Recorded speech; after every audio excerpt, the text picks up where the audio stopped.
You've asked your 2-year-old to put their shoes on 5 times. They're looking right at you, eyes wide, and they aren't moving an inch. Your blood pressure starts to rise, your chest tightens, and you feel that familiar urge to start yelling. You think they're being defiant, stubborn, or just plain disrespectful, right? Wrong. Latest research from the Harvard Center on the Developing Child reveals a shocking truth. Your child isn't ignoring you. Their brain is physically incapable of processing your command in real time. While most American parents are stuck in a toxic cycle of repeat and yell, elite developmental protocols used by top neuroscientists suggest a different way. Today, at ParentingIQ, we're decoding the neuro blueprint that will stop the power struggles and turn your difficult toddler into a cooperative leader. Today, the yelling ends forever. If you're watching this, you've probably tried everything. The count to 3 method, timeouts, or even desperate bribes with screen time. And yet, you still feel like you're losing the battle. I want you to hear this clearly. That is not your failure as a parent. You were given an outdated map for a modern, high-stimulation world. You are fighting a biological war you were never trained for. Do you feel like you're constantly negotiating with a tiny, irrational dictator?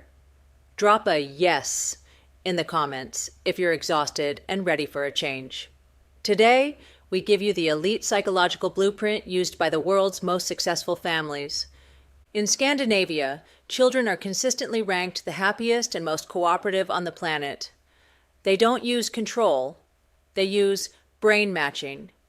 Think of the most resilient leaders in Silicon Valley, or the most focused elite athletes. They weren't born with that discipline, they were architected. One such boy was labeled difficult, rebellious, and dreamy by his teachers. Today, the world knows him as Albert Einstein. Genius isn't a gift. It's a result of the specific way parents communicate during these critical early years. Let's talk pure neuroscience. Think of your toddler's working memory as a 4-ounce Starbucks espresso cup. Now, think of your typical complex instructions. Pick up your toys, put them in the bin, get your coat, and find your backpack. As a gallon jug of high-pressure water. When you pour a gallon of information into a 4-ounce cup, it doesn't just fill up, it spills everywhere. In neurology, this is called cognitive overload. Their prefrontal cortex, the CEO of the brain, is literally under construction. It is physically impossible for them to hold more than 1 or 2 pieces of data at once. By age 5, 90% of the human brain is already developed. This is the golden window. If the wiring for cooperation and emotional regulation isn't set now, the window for ease closes, and you'll be fighting these battles through the teenage years. Tell me in the comments, how old is your CEO right now?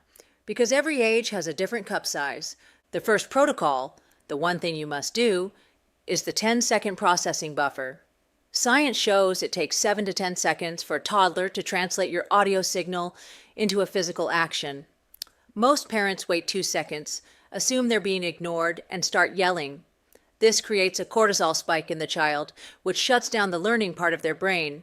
Give a 1-step command, then wait. Count to 10 in your head. Do. Not. Repeat. It's like a slow internet connection. If you keep hitting refresh, the page just crashes. You have to let the download finish.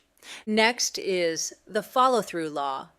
If you repeat yourself 3 times before taking action, you are literally training your child to ignore you.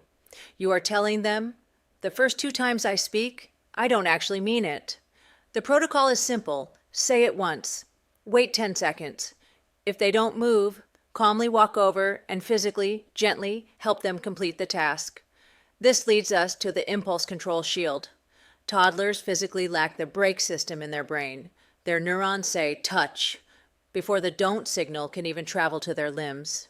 Instead of saying, don't touch the TV 50 times, remove the remote or block the access. Keeping a bowl of candy on your desk while dieting is a setup for failure. Don't set your toddler up for failure and then punish them for it. You must also master positive directives. The toddler brain struggles to process no or don't. If I tell you don't think of a pink elephant, your brain immediately creates the image of a pink elephant. It's a biological reflex. When you say don't run, their brain visualizes running. Instead, tell them exactly what to do. Instead of stop screaming, say use your quiet indoor voice. Instead of don't throw the food, say keep the food on the plate. Direct their energy. Don't just try to block it. You only have 1,825 days until their 5th birthday. These aren't just days of getting through it. They are days of architecting a future human being.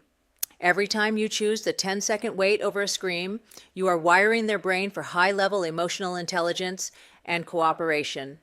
This is how you build a legacy of respect instead of a cycle of resentment. The window is closing fast, but it's not closed yet. Which of these neuroscience rules are you trying first at bedtime tonight? I'll be in the comments responding to as many of you as I can to help you troubleshoot.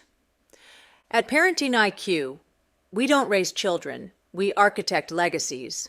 If you're struggling with a particularly strong-willed child who pushes every boundary, you need to watch our Strong-Willed Child Protocol video next. It's the missing piece to this system. We release a new blueprint every week. Hit subscribe. The button is right there.